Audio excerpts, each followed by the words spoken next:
That's what we should do. Sponsored by Einstein Energy. Why not? Like, Yeah, we've let's got talk about this. commercials. Let's talk about it offline. But I think that's a great tag.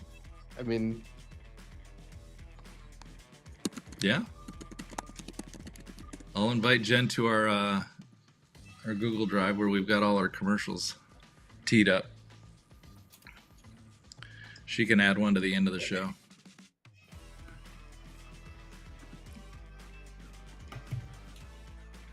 All right, we're live. Let's retweet. Get people in the know that we're here. I'm hosting back-to-back, just so you guys know, so repost. Save your energy then. No, I had to have a bar this morning. I went to my mom's for dinner on Sunday night and had food poisoning when I woke up yesterday. It was pretty awful. I don't know what I ate over there, but not as awful as my Packers losing 10-7 last night. Oh, what was that, dude? I thought I was watching $200. So annoying. I thought I was watching a baseball game for a while. It was 0-0 at half. I mean, that is like a high-scoring baseball score. 0-0. Exactly. The announcers had a funny statement. They're like, well, we haven't had a 0-0 halftime score since the Ravens versus the Jets in 2009. Crazy. And you remember that was a barn burner. And with those two teams, you'd think they'd put some point. You know, I will say that's the worst showing I've seen from that kid Love in a while. He was not. Yeah, he wasn't great. He was last rattled. night. He was rattled. Yeah, he's been pretty good, but he was not good last night. No. He's very good, and he didn't. I don't know what was going on last night, but he was off. I think he got sacked in the beginning of the game, and then he just never got it back together. I think Eagles' defense is good as well. So they're good. That's part of it. No doubt. Let me see. Yeah, both defenses were good, but it's just it just is what it is. Street beats pro. Pros. Street beats pros. PROS. Street beats Yeah, pros. I didn't realize that we had the pros. And I retweeted it. Plural, because there's more than one of you pros. Did you put on a different hat? Not just David. What's that? Did you just put a different hat on? I did. No, what are you talking about? I thought you had the blue one on. You don't see David's invisible hat on? No, but your color looks brown on my screen. Yeah, It it's is the color I changed screening hats. type of thing. I changed hats. I didn't like the blue hat with the. No, don't tell him. He thought he was going crazy. Every time he looks away, let's like change a shirt. Oh, you or should something. send me that. I like that color better than blue. Damn. All right. Well, Wow. we can That's send fine. you Don't another. worry. We can send you another $16 shipment. and $16 gets you the blue one, gets you the brown one. No, actually, these are very high quality hats. and they're $28 gets you the brown very, one. These aren't. No, they cheap, are though. nice hats, actually. $38 gets you the brown one. I even said to the guy. We bought them from. I'm like, how are we supposed to like? You can't make any money with the prices you sell these for. I gotta ship these to people. Come on. $300, Ben, gets you the brown one. No. Dave, why are you always trying to stick it to me, man? You're always trying I get lots of to give it. compliments. Well, with all the picks you have that go well, you should be able to. You should. It's a. Yeah, what right? You can afford. Get your It's what wallet you out. can afford. Pay what Get you your can. wallet out. Yeah. Hey, look, I lost. I had to send $200 to Marcin last night for his Eagles win, so that was my hat money. So have to wait until next time. Yeah, I think there's a shot those two teams will be playing each other again. I think so, but For sure. yeah, not good. Man, the core weave, not a good print for the core weave last night. Core weave. They're Really, like- I thought the numbers didn't look bad. I think it was so much priced in. Did you look at the margins? I did not. I didn't look that closely, to be honest. Yeah. Well, if you look at the margins, I saw the stock going down. I was happy for you. I did read the operating margin's gone from 20 to 4. That's a little bit of margin degradation. Yeah, David. that's a serious drop. Are you guys ready to go? Let's get this show on the road. Sure. All right, welcome to Wall Sure. Street Beats, everybody. I'm Steve Lamar. I am joined by our healthcare and biotech pro David Maris and our macro pro Benjamin Brey. Today is Tuesday, November 11th. It sounds like we got a 60-40 vote in the Senate, so we might have a government reopening and flights working again. I was supposed to be on a flight tomorrow to Atlanta. I'm not sure how that's going to go. What else we got? We got a little bit of softness in the market after today's nutty rally for what? What was the reason, Ben? Because the government might reopen? No, it was the ADP number showed a job decline, and then I think the CoreWeave print also has some of these names. Nvidia's down 3%, and some of the related neo clouds and some of those are kind of off this morning as well. So I think it's so that explains today's. That explains today's. And weakness. also, I was talking yesterday. The truth is, you got a nice little rally off the Friday low, but the downtrends were mostly still intact especially in the IWM, but the other ones as well. So, you have bear market rally or, sideways rally, chop, whatever, whatever you want to say. So I wanted to ask you, we got a bunch of, I assume now that with the government opening back up, we got tons of economic data that's about to hit everybody upside the head.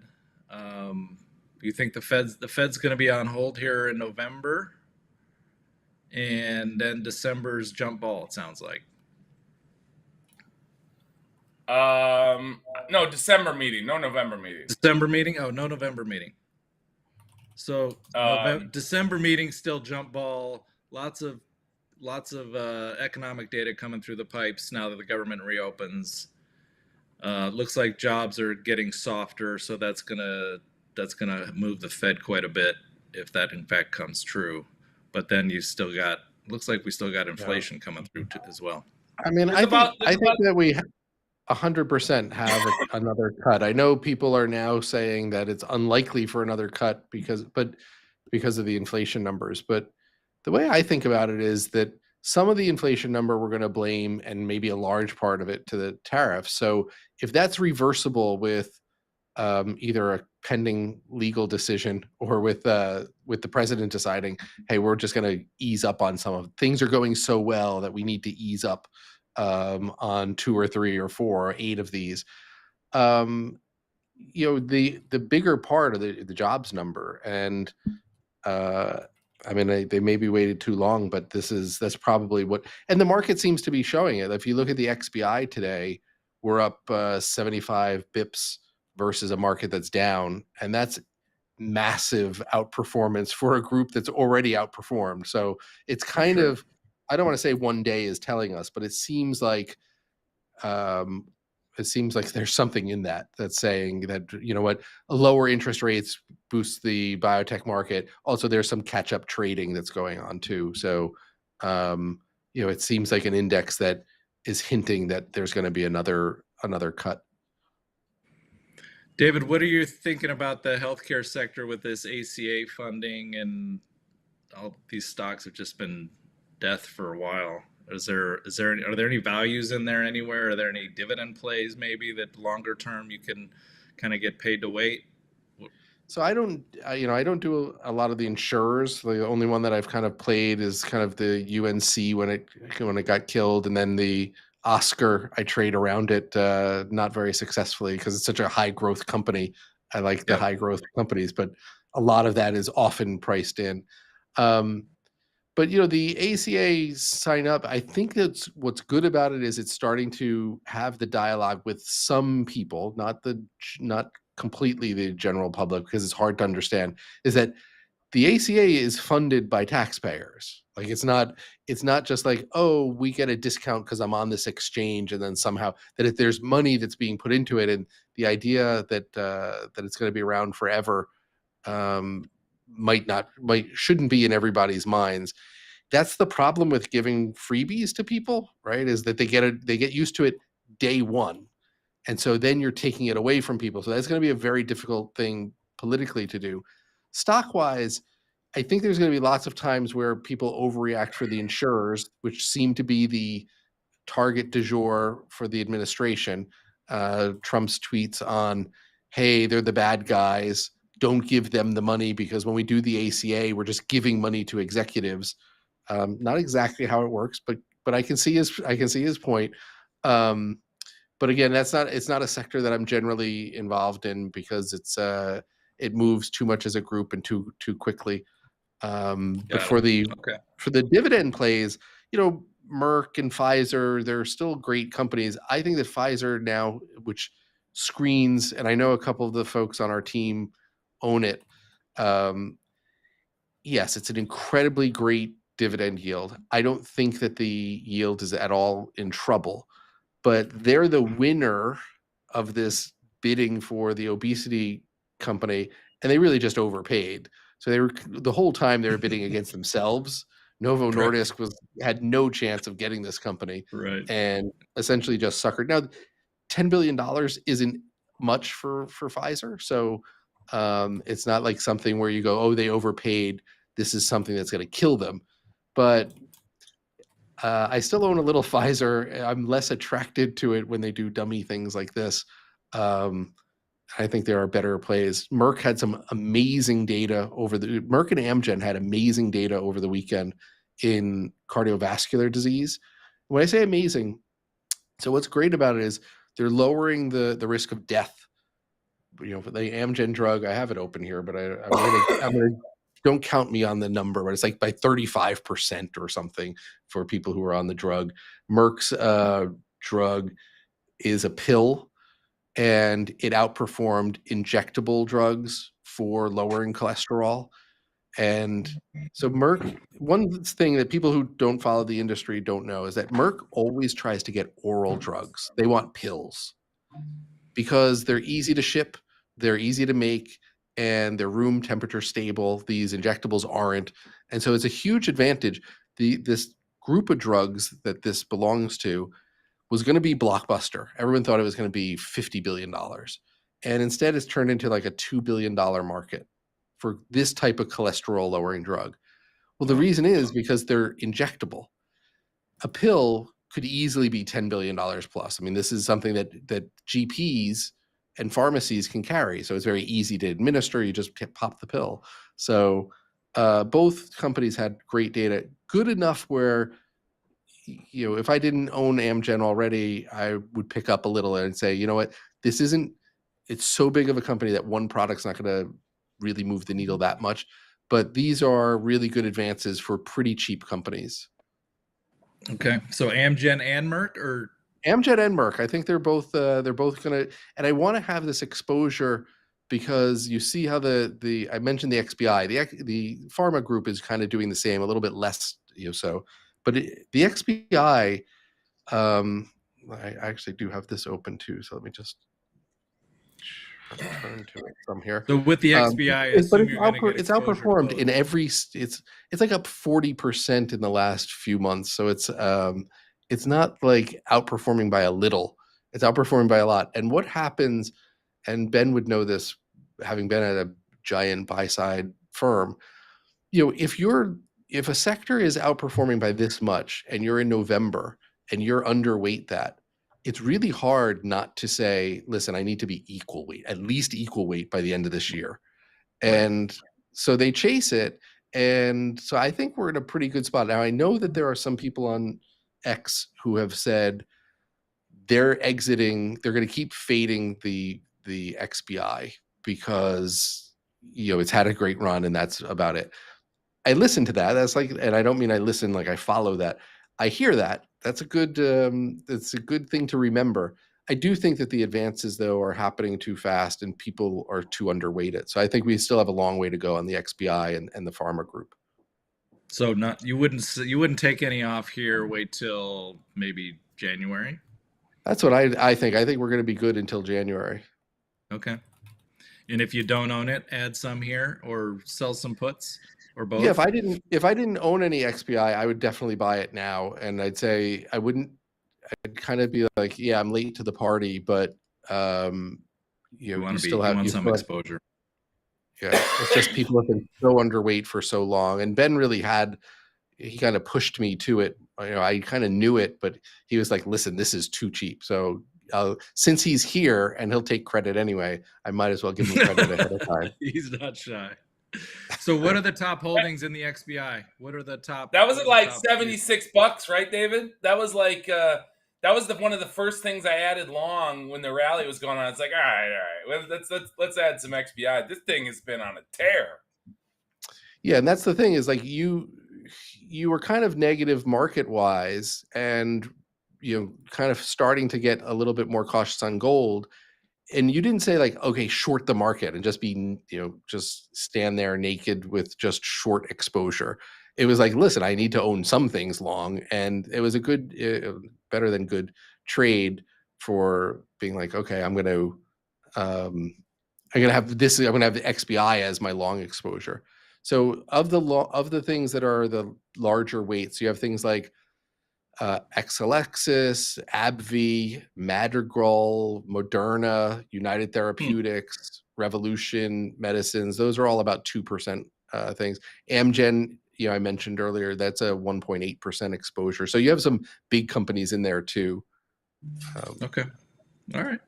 So XBI, if you don't own it, buy some now. Start putting it on. In like just on that idea, right? Like as Steve knows, because he's kind of with me, is like a lot of the stuff I like long is, I have the XLP and the XLV also, which are kind of bond duration type plays. XBI is obviously a long duration play. I own the zeros and I own like in the one account where we can't trade bonds. I have like every long duration ETF there is. I have the TLT, the IEF, the zeros, which is like 25 EDV. duration. Yep, zeros. And XBI is just another one of those. And, like David said, I mean, it was in the penalty box. All healthcare was in the penalty box, and because of the overhang, you had the overhang of the administration, and it appears that biotech companies are going to be kind of immune to all of that. They were really looking at trying to get the large pharma to come on board. And, so it seems to be a good place to be. And plus, I think there is this big catch-up trade that's going on. Okay. Yeah, it's the like long only equivalent of a short squeeze, right? Kind of like it's like, hey, like go ahead. I was going to say the only difference is that there's I don't want to make it sound like long onlys are sitting there and they're like, I'm underweight, I just have to do it because it's moving. They look at it and they say, well, it's cheap, and then every weekly meeting, every daily meeting, someone's bringing up some big news that's happening. Like I mentioned, the American Heart Association meeting happened, and like this is big news. And someone says, so what's our exposure there? They don't say, oh, there's news, let's rush out after it. They're not, Fidelity and a Wellington, they're so big that they can't make moves like that. But they say, well, what does the next couple of years look like? All right, so the administration looks like it's not going to be that adversarial. Pricing environment, if I had to make a matrix of what matters, pricing environment's still negative. Like the consumers are not happy with healthcare. The political situation is still that healthcare is a target. We have a HHS that seems to be somewhat chaotic, with FDA people moving around and stuff. So whether things will get approved on time is a risk, but they still look at it and say, well, but it's really cheap and it's underperformed for so long. Now it's starting to outperform. Why don't we have more exposure? And so, yeah, it's the reason I wanted to clarify it is I think like a short covering trade, it's like, there's no valuation. There's no consideration of the factors. They're like, this hurts, I need to get out of this. And so it's not really like a squeeze like that, but I know what you meant. I wanted to just explain it to people who didn't maybe not know. All right, David, and while I got you here, I know a lot of people that watch because of the value you bring on hims and hers. Do you have a current view that you want to share with everybody? I have to say, I am so happy with myself on hims. Now, people who don't see my P&L would be like, okay, well, he can say this, but I have almost no exposure to it.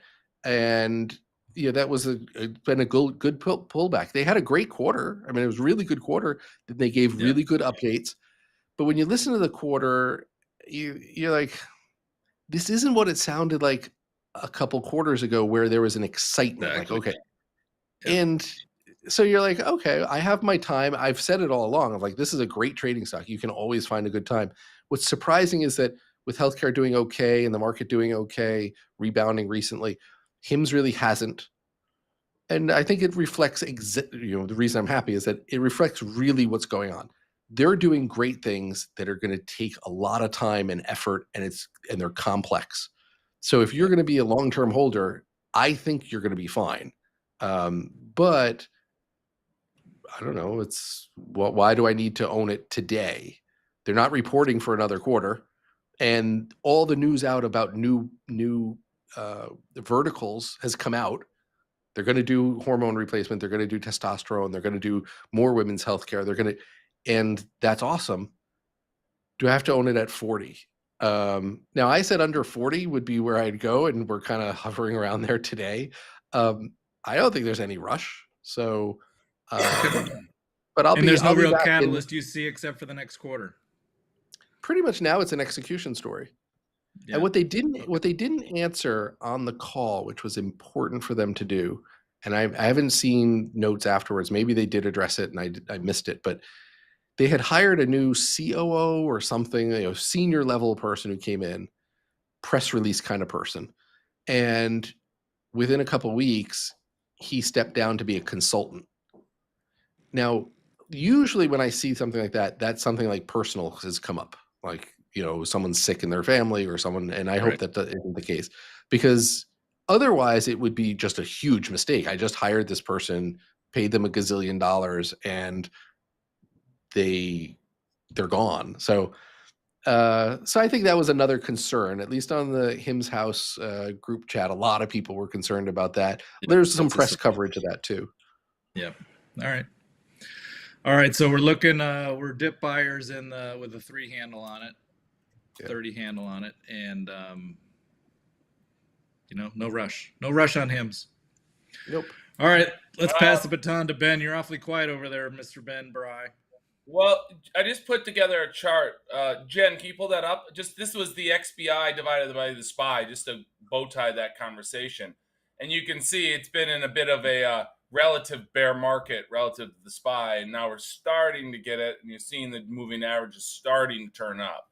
So, yeah, you look at the chart, the 1-year chart, and it's kind of like, oh, wow, I missed it or whatever. But relative to the market, it's been, pretty beat up, basically. Yeah.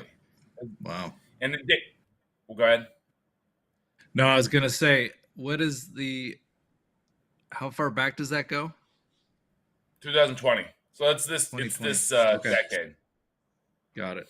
But I just wanted to put that in perspective, right? Because when you most people look at a 1-year chart and they see this thing ripping, but it's all, back to the mutual fund conversation. It's relative game. What do you own? And, relative to the market, it's been an underperformer until recently. We just started. Now you've had these sharp counter rallies, but this seems different. It's kind of like it based, and now it's starting to move up, basically. And you can kind of see from your chart why someone might say, "Oh, I'm going to fade it," because on the far right part of it, it looks like it's flattened a little bit. I can't make sense of something like that. Of like, that's going to be my trade. No, I guess I'm just trying to give a different perspective on the versus just looking at the nominal chart, right? Yeah, relative to S&P, this still has legs. Yeah. Well, that would be the idea. All right. So, yeah, I was talking about on Sunday. I was talking about this hyperscaler situation. Jen, can you pull that chart up that I just sent? The other one, not the XBI one. And what we saw CoreWeave have, that's too small. Pull it back. I'll just talk to it. That's just not going to be, no one's going to be able to read that. Basically, I put all these guys together. Oh, yeah, there you go. And, we've seen 3 names negative in this space. You saw Meta is down 20% since its print. Oracle is fully round trip since it announced the OpenAI deal and had that 40% BS pop. And then CoreWeave has been, just down to the right, and it's down another, I don't know, 10, 12% today. Yeah, 14% now. It's going down as we speak. And, look at those red lines. So this is, right, the free cash flow, and then free cash flow minus stock-based comp. This SBC is the second to the right. And then the final one is free cash flow minus dividends minus share repurchases. And I like to think of that as like discretionary free cash flow. And so you see Meta has a negative for the next 12 months, and then Oracle and CoreWeave both negative. And you've seen the CoreWeave CDS now blow out to about 530 basis points, up 100 basis points in just a week or so. And then you saw Oracle's go from about 40, 42, which is an IG credit. Now it's 85. And you've seen Meta, which didn't have CDS, but now will, because they just did a $30 billion bond offering like a week or so ago. That equity got re-rated. So I would say the market's actually acting fairly rationally, saying, hey, the guys who are going to be doing debt-funded CapEx and who have, actual cash flow issues, right? Like, Meta, it's kind of weird to think of Meta having cash flow issues with them having 107 billion in cash from operations for the trailing 12 months, but they're spending a lot. And so, that print, their top line was fine. They actually have been taking a little share in the ad space, but if he's going full Meta, if you guys remember that in 2022, basically spending on Reality Labs, spending on CapEx, spending, and now there's no free cash flow left to fund it. Then now he's going to have to tap the debt markets. Plus, they did a off-balance sheet deal with Blue Owl and PIMCO for $30 billion, and that's one where they'll have to own the left tail put, basically. Because those VIEs are like, yeah, PIMCO has the debt and Blue Owl has the equity tranche of it, but there's a 4-year lease with Meta, and if they cancel it or the value of the asset goes below a certain level, they own the recourse on it. So it's like shorting a put basically against the asset. That doesn't show up on their balance sheet. So you're starting to see these things, and the market's like, well, we're going to re-rate you down under this current plan. And so, we can all talk about irrational stuff, but I would say that the price action, both in the equity and credit markets, have been very rational and kind of following capital constraints that are going on relative to spending plans. So and how are you say that was? Oh, sorry. I was just going to ask, who did you mentioned briefly that somebody's debt was at 85? You mentioned that in the, can you say who that was again? Yeah, Oracle. Hang on, while we're talking, I can pull it up and send it to Jen. But basically Oracle is kind of like a weird player for this. They're kind of late to the game in some ways, and you just don't know if they have the data center experience. They don't have the cash flow.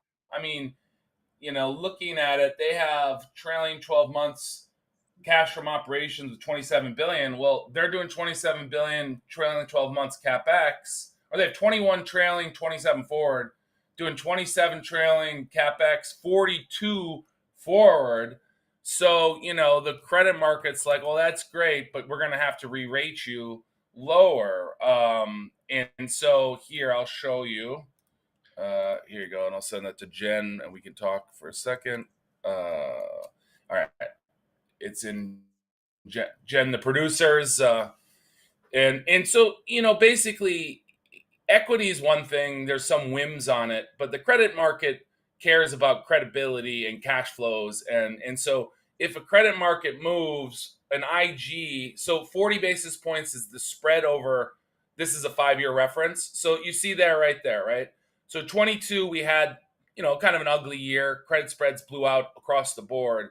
But you've seen right there, just in the last little bit, we've gone from 40 to, what is the last at? 85. That's an enormous move in credit. That's huge. Just for people who don't trade credit or understand, IG going up 45 basis points is I'm not mad at myself that we didn't do that. That was a really good short, but it's equivalent to about a 30% re-rating in equity, which is what you got. You went from 340 and now it's trading at 235. So you got this about the same in the equity. You got about 30% equity drawdown, and you got a 40, 45 basis points, double of the credit spread. So does that answer your question? Yeah, because again, it's for people that don't follow it closely. The thing to remember is that if someone thinks you're a lot riskier, then they need a lot higher return. And what you're saying is the market just said, hey, listen, we like that you were doing a turnaround for a while. All of a sudden now you're blowing that risk out. You're making it so much riskier going forward. And so that makes your debt, any sort of debt financing, way more expensive. And then when you do that, what happens if you're a stockholder, you're an equity holder, and you see that, and you're like, okay, so your future just became riskier because you're spending all the cash flow plus some of what you have coming in. Equity holders, some of which would say, you've become riskier. I'm going to take some of that risk away by selling some of your stock. And that may not be the actual sequence of events of what's causing the stock to go down, but that's how I think about it. And it's well off its highs, and I imagine that if people keep worrying about this risk, it's only going to get worse. Plus, you have some of the accounting games. I saw Ben. You sent around a chart the other day talking about how people are depreciating the network build, and it started off, I don't know, 4 or 5 years ago at 3 years life, and then they've now cranked it up to extending it to 6, which makes their EPS look really, really good. Yeah, here, this is actually Michael Burry, the Great Short or the Big Short fame, put this out, but I have the same chart. Jen, can you pull that up real quick? He just showed, because Steve, you remember when I came back at the end of the summer and I was talking about why Meta was a short, and we were talking about this useful life extension as one of the things they were doing, and there's the chart that Michael Burry put up, and he did a good job there of just showing the time series. So NVIDIA is basically telling you they're moving to almost a 1-year replacement cycle, but at minimum it should be 2. And what you're seeing is the trend as Microsoft was at 3, now it's at 6. Amazon got up to 6, and they made the responsible decision to at least take a year off earlier this year. Google up to 6, Meta's up to 6. And one of the things you can see with CoreWeave versus like a competitor like Nebius, where Nebius is at like 4, CoreWeave's at 6.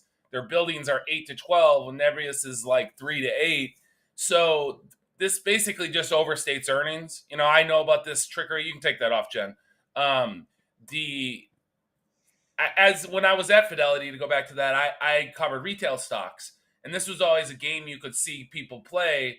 Where I remember catching Dick's Sporting Goods do this one year, where you're gonna have the depreciable life go up, so then depreciation expense goes down, and then it's a weighted like goose earnings a little bit, right? But you can't really do anything with cash flow, which is why I started talking about this by you got to focus on cash flow, right?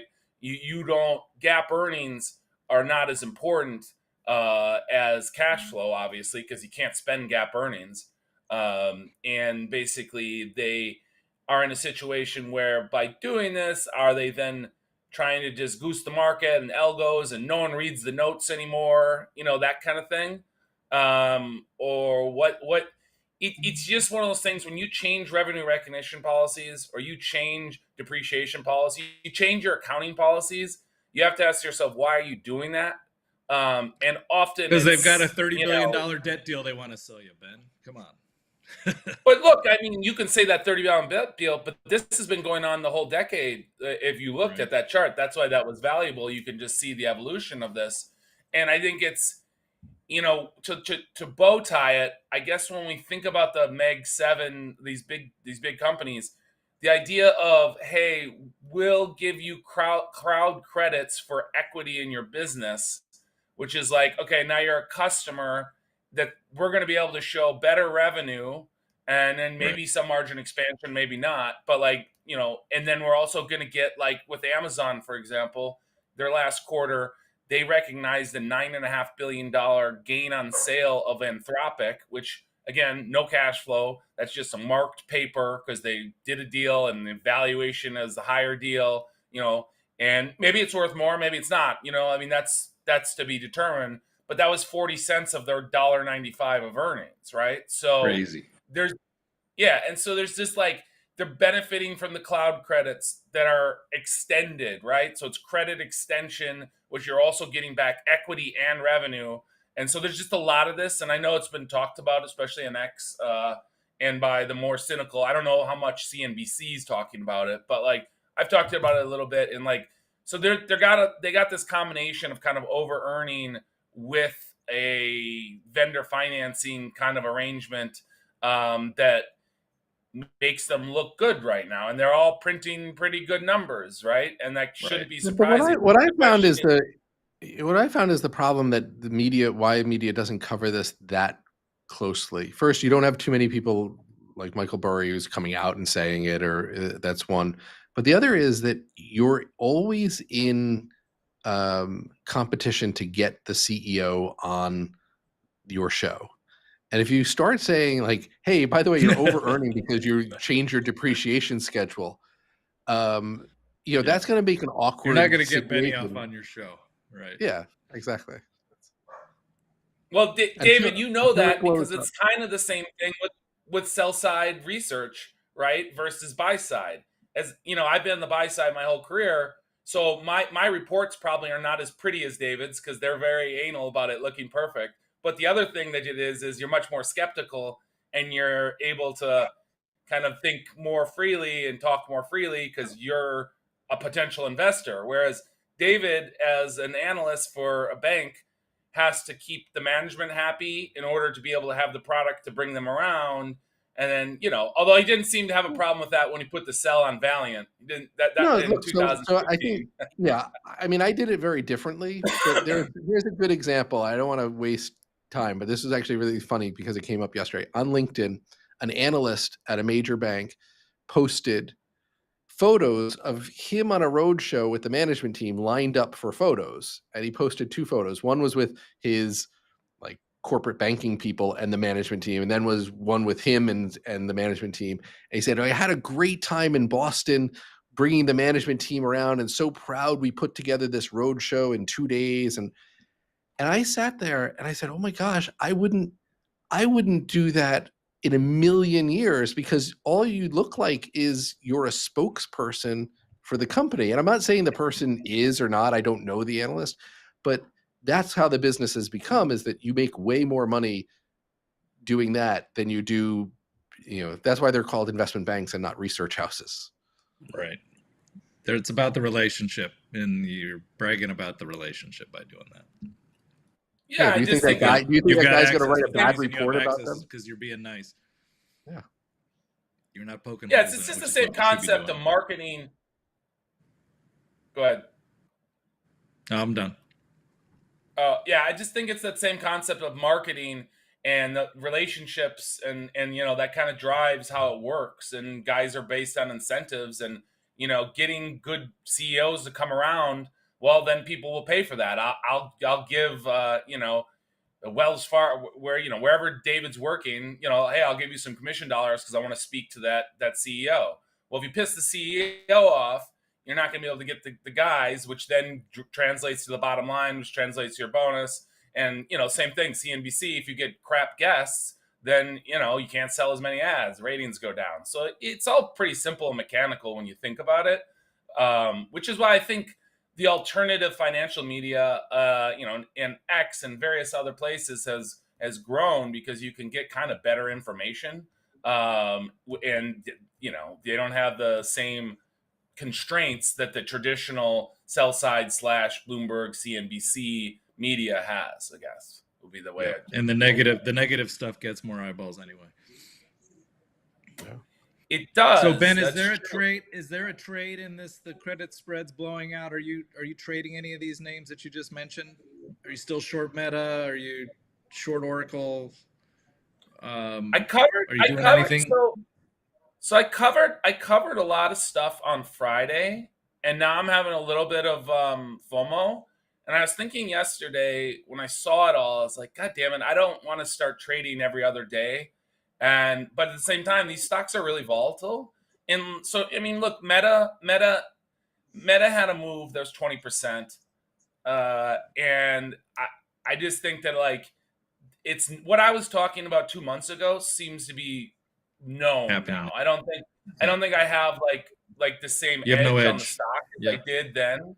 Because like I talked to a lot of guys who didn't even know about the off balance sheet deal at the time, for example. And maybe that's not still full appreciated. I think Oracle, same thing. You know, I wanted to short Oracle before the OpenAI AI announcement. And so in our friend And AD thank God you talked didn't. me out of it What a move. and then shorted it afterwards. I think you can. I mean, I'm still short Oracle, and that's down 5% today. And again, I guess go back to that chart I started with. Well, they have free cash flow issues, and they have credit issues, and CoreWeave, same thing, right? So I think you kind of want to be focused on shorting the stuff that doesn't have businesses with real cash flow, and those will be the first to go. And we've seen that, right? Like I've been short a lot of these bubble stocks, and today, let's just look. You know, CoreWeave down 14, Bloom Energy down 7, Iron, the Neo Cloud turned from Bitcoin miner down 6. Rigatoni down 5. I know David loves that stock. Oracle down 4. Nvidia down 3. Oklo, SMRs, which I hate, down 3. Palantir down 3, etc. And so there's Ben's book right there.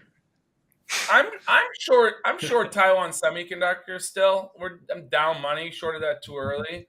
But yeah, I think that the key here is like just pull up some models and look at the numbers and just get like a sense of reality, and it kind of gives you an anchor, because when things float around like this, you get whipped around, and you want to be able to have some confidence in where it's going, because it's a two-part thing, right? You have the one part is the actual cash flows and what some anchor valuation could be. Like Rigatoni's is 0, right?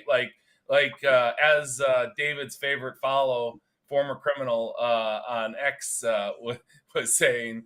Martin Scarelli. I'm telling you, who was that? So he goes, he's been known by like Pharma Bro. Yeah. He ran a drug company. He raised price a lot. That brought a lot of scrutiny, and then he ended up getting sued for. I think it had nothing to do with the price, price gouging or alleged price gouging. It had to do with a hedge fund that he was involved with or something like that, investors, where no one lost any money, but he ended up going to jail for a while for this. But he's out. He hosts he's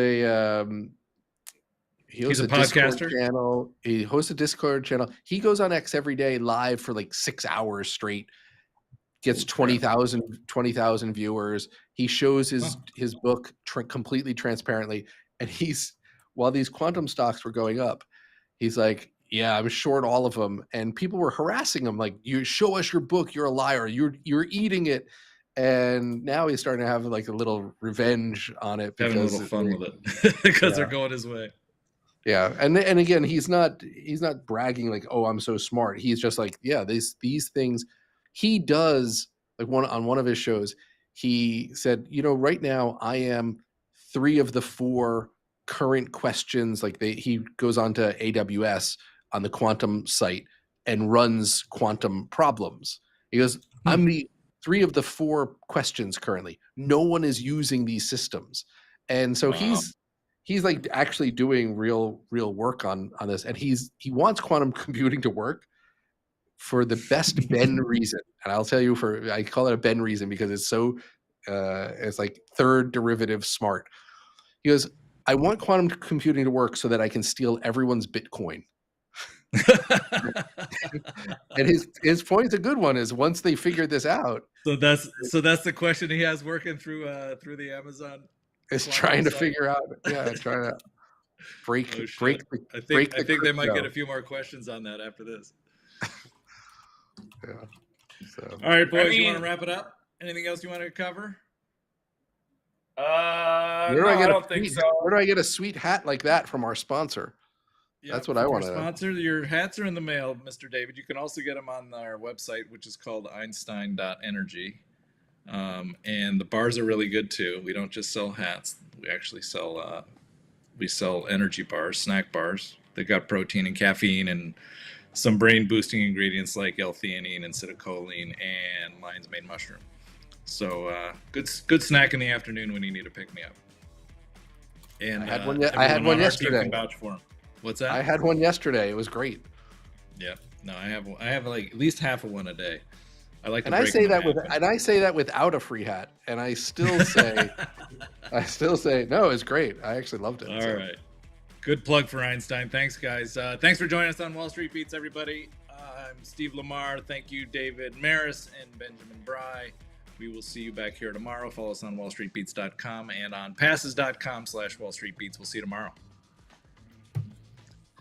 Thank you, boys. Just got to get David a hat so we can have the hat amigos.